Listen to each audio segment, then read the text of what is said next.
جی سید نوشید صاحب، حرم شریف میں جو سنی نوجوانوں کو یہ متوا، یہ کمینے پریشان کرتے ہیں، اسی لیے کہا جاتا ہے کہ ہمارے سنی نوجوانوں کو، ہمارے لوگوں کو چاہیے کہ وہ عقائد اہل سنت پڑھے، عقائد کی کتابیں پڑھے، جیسے جاء الحق ہے، اعلیٰ حضرت امام احمد رضا علیہ الرحمہ کی کتابیں ہیں، عقائد کی کتابیں پڑھے اور ساتھ ساتھ ان کے آبجیکشنز کو بھی مد نظر رکھے، ذہن میں رکھے، اور ان آبجیکشنز کے جوابات بھی سیکھے۔ یہ جوابات آپ کو جاء الحق میں مل جائیں گے اور اعلیٰ حضرت کی کتابوں میں مل جائیں گے اور دوسرے سنی علماء کی کتابوں میں مل جائیں گے۔ تو اعتراض کو جان کر ان کے جوابات کو سیکھنا یہ بہت ضروری ہو چکا ہے، تاکہ یہ غیر مقلدین، یہ نجدی اگر اس طرح کے اعتراض کر کے لوگوں کو بہکانا چاہے تو ہمارا نوجوان اپنے ایمان کو بچا سکے۔ آج کل دیکھا جا رہا ہے پیری مریدی کے تعلق سے، تعویذ کے تعلق سے، اور اسی طرح نبی کریم صلی اللہ تعالی علیہ وسلم کے تعلق سے، استمداد میں اولیاء کرام سے استمداد کے تعلق سے قرآن کریم کو مسکوٹ کر کے یہ لوگ ہمارے نوجوانوں کو پریشان کرتے ہیں۔ فار ایگزامپل ایک آیت یہ کہتے کہ تم غوث اعظم کو بلاتے ہو، اللہ نے فرمایا ان الذین تدعون من دون اللہ لن يخلقوا ذبابا ولو اجتمعوا، جو آیت کریمہ ہے جس کا مفہوم یہ کہ اللہ کے سوا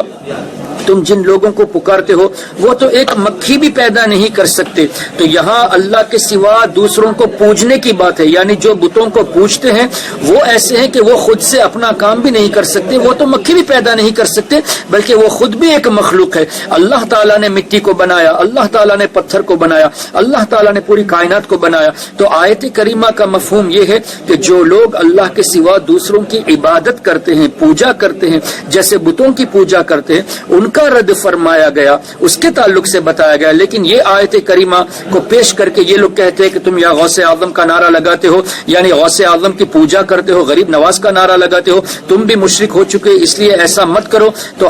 ہمارے لوگوں کو چاہیے کہ وہ آیتوں کو ذہن میں رکھے اور اس کی تفسیر ان کو دکھائے، اور اس آیت کریمہ کے سیاق و سباق کو دیکھے، اس آیت کریمہ کو پورا پڑھنے بولے، پہلی آیت پڑھنے بولے، اس کے بعد والی آیت پڑھنے بولے، تو کلیئرلی پتا چل جائے گا کہ یہ بتوں کے تعلق سے ہے، کفار مشرکین کے تعلق سے ہے۔ تو ہمارا نوجوان اگر یہ جانے گا تبھی اپنے ایمان کو بچا سکے گا، اور اگر وہ اس کا جواب نہیں دے پائے گا تو وہ خود بھی کنفیوز ہو جائے گا۔ تو ایمان بچانا یہ فرض عین ہے، بہت اہم ضرورت ہے۔ لوگوں کو چاہیے کہ جس طرح کاروبار کی فکر کرتے ہیں، نوکری کی فکر کرتے ہیں، دوسرے معاملات کی فکر کرتے ہیں، سب سے پہلے اپنے ایمان و عقیدے کی فکر کریں۔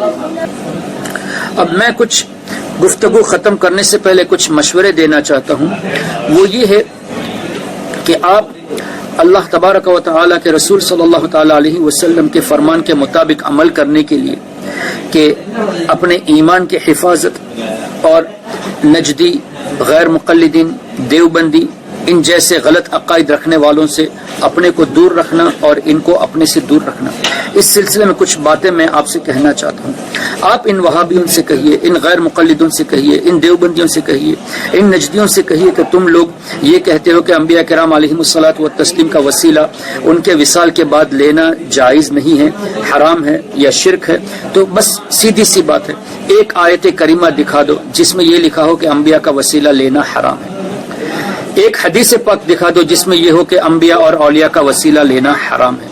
ایک دکھا دے، انشاءاللہ ہرگز نہیں دکھا پائیں گے۔ اور آپ ان سے یہ کہ وہ جب کہتے ہیں کہ یا رسول اللہ کہنا شرک ہے یا غوث اعظم کہنا شرک ہے، آپ ان سے صرف اتنا ہی سوال کیجئے کہ قرآن کریم سے یا حدیث طیبہ سے ایک ایسی عبارت دکھا دے جس میں یہ لکھا ہو کہ اللہ کے نبی اور اللہ کے ولیوں کو اللہ تعالیٰ نے مدد کرنے کی طاقت نہیں دی، اور اللہ کے ولی اور اللہ کے نبی کو اس ارادے سے پکارنا کہ اللہ نے ان کو مدد کرنے کی طاقت دی ہے، اس ارادے سے پکارنا یہ شرک ہے۔ ایک آیت دکھا دے یا ایک حدیث دکھا دے، قیامت آ جائے گی، ہرگز انشاءاللہ یہ نہیں دکھا پائیں گے۔ جتنی بھی آیتیں یہ پیش کریں گے وہ سب مشرکین اور بتوں کے تعلق سے آنے والی آیتوں کو مسکوٹ کر کے یہ ہمارے عقیدے کو خراب کرنے کی کوشش کرتے ہیں۔ آپ کو سمپل سا سوال کرنا ہے کہ ایک آیت دکھا دو یا ایک حدیث دکھا دو جس میں وسیلہ حرام کہا گیا ہو، ایک آیت دکھا دو یا ایک حدیث دکھا دو جس میں یہ ہو کہ اللہ کے نیک بندوں سے مدد طلب کرنا یہ حرام ہے یا یہ شرک ہے۔ وسیلے کے جواز پر ہم کئی حدیثیں پیش کر سکتے ہیں، استمداد کے جواز پر کئی حدیثیں پیش کر سکتے ہیں۔ آپ اعلیٰ حضرت امام احمد رضا رضی اللہ تعالیٰ عنہ کی کتاب الاستمداد اس کو پڑھ لیجئے، اس میں آپ کو برکات الاستمداد یا برکات الامداد نام کی ایک کتاب ہے جس انگلش میں بیکونس آف ہوپ، آپ گوگل سرچ کیجئے، آپ کو نیٹ میں مل جائے گی، razanw.org میں بھی آپ کو یہ کتاب مل جائے گی۔ اس میں کئی حدیثوں سے اعلیٰ حضرت امام احمد رضا نے انبیاء اور اولیاء سے مدد طلب کرنا ثابت کیا ہے۔ تو آپ ان سے سیدھا سا سوال کریں کہ ایک آیت دکھا دو جس میں یہ لکھا ہو کہ انبیاء اور اولیاء مدد کر نہیں سکتے اور تم مدد مانگو گے تو مشرک ہو جاؤ گے۔ اسی طرح یہ بھی کہو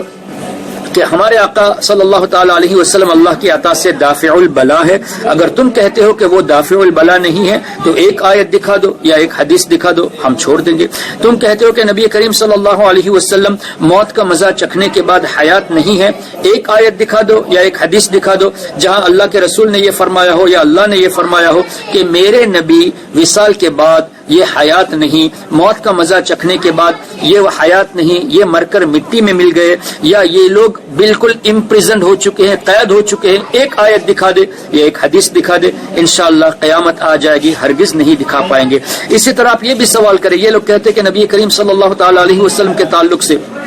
کہ حاضر و ناظر، ہمارا عقیدہ کیا ہے کہ اللہ کے تمام انبیاء اپنی اپنی قبروں میں حیات ہیں اور جہاں ان کی مرضی ہو وہاں تشریف لے جاتے ہیں۔ اگر کوئی یہ کہے کہ نہیں ایسا نہیں ہے تو سیدھا سا سوال، تم ہر بات پہ قرآن پیش کرتے ہو، ہر بات پہ حدیث پیش کرتے ہو، چلو ایک حدیث دکھا دو یا ایک آیت دکھا دو جہاں یہ لکھا ہو کہ اللہ تبارک و تعالیٰ کے انبیاء کرام علیہم الصلاۃ والتسلیم موت کا مزہ چکھنے کے بعد نہ حیات ہے نہ اپنی مرضی سے کہیں جا سکتے ہیں۔ آپ اسی طرح ان سے بات کرے، ان کی باتوں پہ آ کے کنفیوز نہ ہو، بلکہ الٹا ان سے سوال کرے کہ تم لوگ کہتے ہو شرک ہے، مثال کے طور پہ تعویذ کی بات آ گئی تو تعویذ، وہ تعویذ پہننا شرک ہے جس میں شرکیہ الفاظ ہو، اور وہ تعویذ پہننا جس میں قرآن کی آیتیں لکھی ہو یا حدیث میں مذکور دعائیں لکھی ہو، وہ تعویذ پہننا جائز ہے۔ اب ان سے پوچھے کہ چلو قرآن کی آیت والی حدیث میں، قرآن کی آیت یا حدیث میں جو دعائیں مذکور ہے ان دعا والی تعویذ پہننا حرام ہو تو یہ دکھا دو، ہم چھوڑ دیں گے،